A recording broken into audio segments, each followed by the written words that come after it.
this afternoon. Another protest popping up less than a mile from the White House. Students and faculty from George Washington University have been out there in the D.C. area pitching tents at the center of that campus. And we're joined now from Washington by Imani Cheers, who's the interim senior associate provost for undergraduate education there at GW. Thank you so much for coming on. Can you tell us a little bit about what's interesting about GW is this integration between students and faculty? Have you been involved in this yourself personally? Well, I definitely just want to be clear that my role is I'm an associate professor of digital storytelling, okay. So I'm not in an administrative role. So I just want to be very clear about that. But yeah, we are definitely seeing, not only students who are joining thousands of students across the country, across the world, who are really wanting to make their voices heard around an issue that is very, very important to them. And right now, that is the current genocide that is happening in Gaza. And you've been out there with them, other professors as well?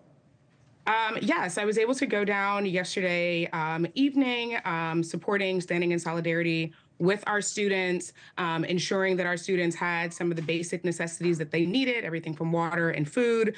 And we just really wanted to show a view of solidarity. This is very much so a student-led protest.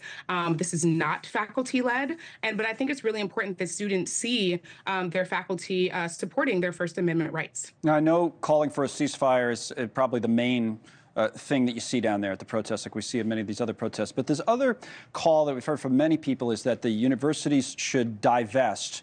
In other words, stop investing in companies that are somehow related or supporting Israel. Okay, so I want to, with that as the backdrop, put up a social media post from a Congressman, Democrat Jared Moskowitz from Florida, who's a GW graduate. He was commenting, retweeting, and then quoting another post. He says, quote, "Alumni will never allow that to happen." What's that? Well, the other post explains it, saying that more than 30 students have set up their tents at GW to call for divesting financial ties with Israel, joining a mobilization of encampments at more than a dozen universities worldwide. That's what the other person said. But he says the alumni will never allow that to happen. What do you say? I say that the alumni have a very powerful voice at all universities. They are influential donors. They are members that stand on and sit on a variety of different committees. And I believe that alumni also, is using his First Amendment to share that. So when I really think that what's important is that we see is that, again, this is a very important issue for our students right now.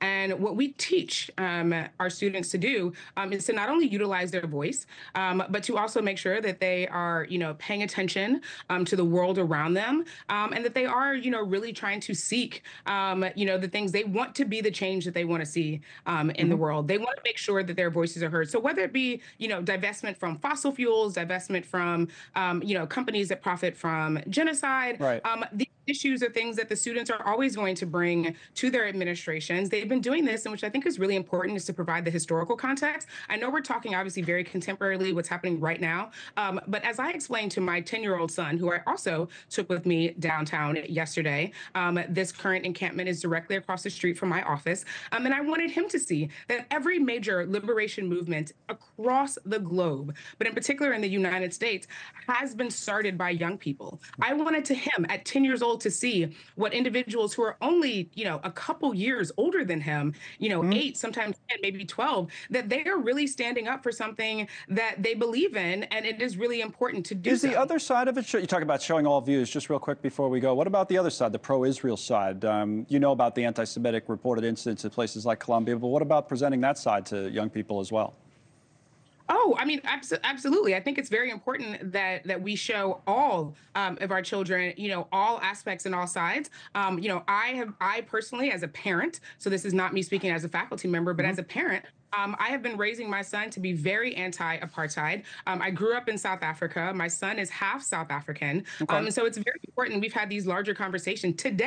Today marks the 30th anniversary of the first democratic elections in South Africa's history, which brought Nelson Mandela, a longtime anti-apartheid activist, to be South Africa's first president. So we have all these larger conversations. And quite frankly, we don't really see two sides of apartheid.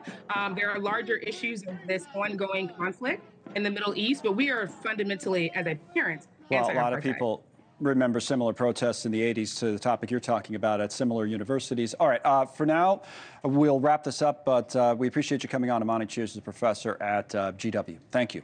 All right. Thanks so much for watching. Just go to joinnn.com to find NewsNation on your television provider. And don't forget to click the red subscribe button below to get more of NewsNation's fact-driven, unbiased coverage.